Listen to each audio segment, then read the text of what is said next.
selalunya nenek-nenek kebayan ni ada dekat hutan ataupun dia ada dekat dengan air terjun yang berhampiran dengan hutan. Kejap. Air terjun memang kat dalam hutan. Lebih kurang macam tu lah. Video-video nenek kebayan, penampakan nenek kebayan ni dekat air terjun ataupun dekat sungai, geng.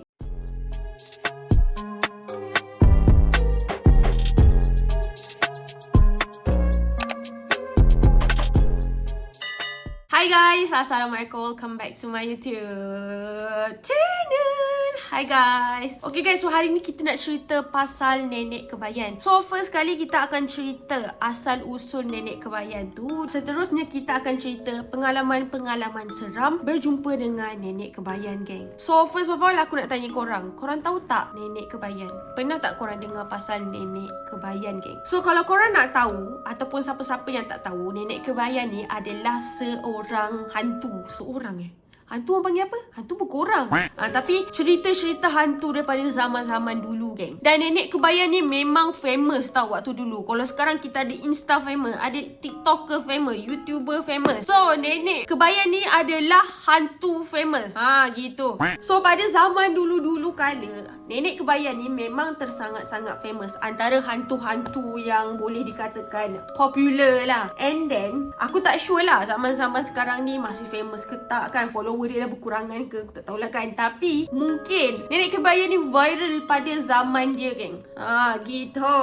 So apakah nenek kebayan? Siapakah nenek kebayan? Dari mana dia datang? Asal usul dia macam mana? Nenek kebayan ni adalah satu makhluk yang duduk dekat hutan. Sebab itulah korang selalu nampak video-video penampakan nenek kebayan mesti dekat hutan. Bukan mestilah, kebanyakannya memang duduk dekat hutan, geng. Selain daripada dia duduk kat hutan, dia juga duduk dekat tempat-tempat yang terpencil ataupun tempat-tempat yang tersorok. And then nenek kebayan ni muka dia nampak macam seorang nenek yang sangat-sangat tua. Bukan nenek-nenek kita tu, bukan. Tapi nenek kebayan ni muka dia bukan muka nenek yang tua yang biasa-biasa tau. Dia macam tua gila nak mati. Maksudnya macam dah hidup beratus-ratus tahun. Tapi geng, walaupun dia dah tua, tak ada siapa yang dapat jangkakan umur sebenar-benar nenek kebayan ni berapa range dia, geng. Mostly orang cakap nenek kebayan ni usia dia dah beratus-ratus tahun, mungkin beribu-ribu tahun. Macam itulah lebih kurang cerita dia. Ada juga teori lain yang kata nenek kebayan ni adalah jelmaan hantu. Maksudnya macam jin menjelma sebagai hantu dan menyerupai nenek kebayan, menyerupai nenek yang sangat-sangat tua, geng. Nenek kebayan ni berkemungkinan ada ilmu dan dia boleh menjelmakan diri dia sebagai nenek kebayan. So geng, kat mana selalunya kita nampak penampakan nenek-nenek kebayan ni, geng? Yes, betul. Jawapan dia selalunya nenek-nenek kebayan ni ada dekat hutan ataupun dia ada dekat dengan air terjun yang berhampiran dengan hutan. Kejap. Air terjun memang kat dalam hutan. Lebih kurang macam tu lah. So kita akan selalu nampak video-video nenek kebayan, penampakan nenek kebayan ni dekat air terjun ataupun dekat sungai, geng. Betul tak? Korang pernah ke nampak nenek kebayan ni dekat dalam apa tu tempat berantu ni? Kat Kelly Castle ke tak ada kan? Tak ada kan? Dekat istana ke tak ada kan? Korang akan selalu nampak nenek kebayan ni dekat hutan ataupun dekat air terjun ataupun sungai. Betul tak? So geng, ada juga yang cakap nenek kebayan ni ada ilmu-ilmu gaib ataupun ilmu-ilmu untuk bertapa. Kan orang zaman-zaman dulu memang suka pergi bertapa. So diorang selalu nampak nenek ni dekat hutan, and then nenek ni boleh turunkan ilmu-ilmu untuk bertapa.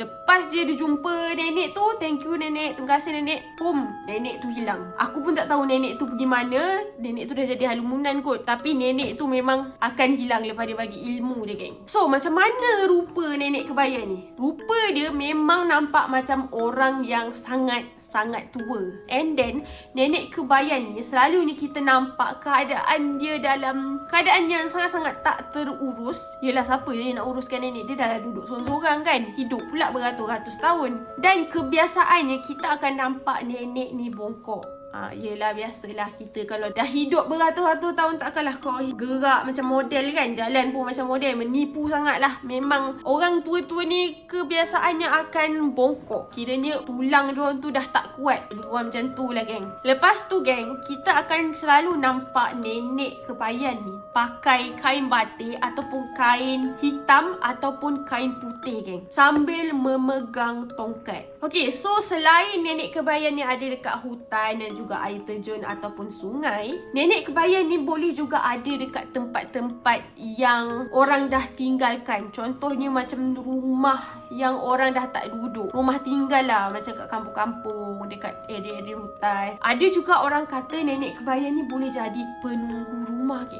Macam tak ada orang duduk tempat tu, so dia pun jadilah penunggu kat dalam rumah tu. So kalau kita bayangkan nenek kebayan ni, apa yang korang dapat fikir, terlintas kat otak korang? Kalau aku lah kan, nenek kebayan ni, kalau aku terfikir nenek kebayan ni, benda pertama yang terlintas kat kepala aku adalah muka dia yang ada luka-luka, and then dia akan bongkok. Lepas tu memang scary gila-gila lah. Tapi kadang-kadang dalam cerita-cerita, nenek kebayan ni boleh juga menjema jadi nenek yang hello. Macam lepas tu dia bertukar menjadi nenek yang scary, geng. So itulah sebenar-benarnya nenek kebayan. Okay, geng, so korang dah kenal pasal nenek kebayan ni kan? Kita akan cerita satu pengalaman budak sekolah jumpa nenek kebayan ni dekat sekolah diorang. Cerita dia macam ni, geng. Ada seorang student perempuan tu dekat asrama tu, and then masa dia nak tidur, dia memang selalu nyanyi waktu malam-malam tau. Sebab tu orang cakap jangan nyanyi waktu malam. Tiba-tiba dia dengar ada suara pelik yang mengiringi nyanyian dia, geng. Suara tu seolah-olah macam suara nenek yang dah tua, dan alunannya sangat meremang. Alunan nyanyian nenek tu memang sangat-sangat meremang. Kalau korang dengar pun macam naik bulu roma korang, Lepas tu, geng, lepas student tu dengar ada orang ikut nyanyian dia tu, dia terus takut gila, and then dia tarik selimut, and then dia selimutkan badan dia.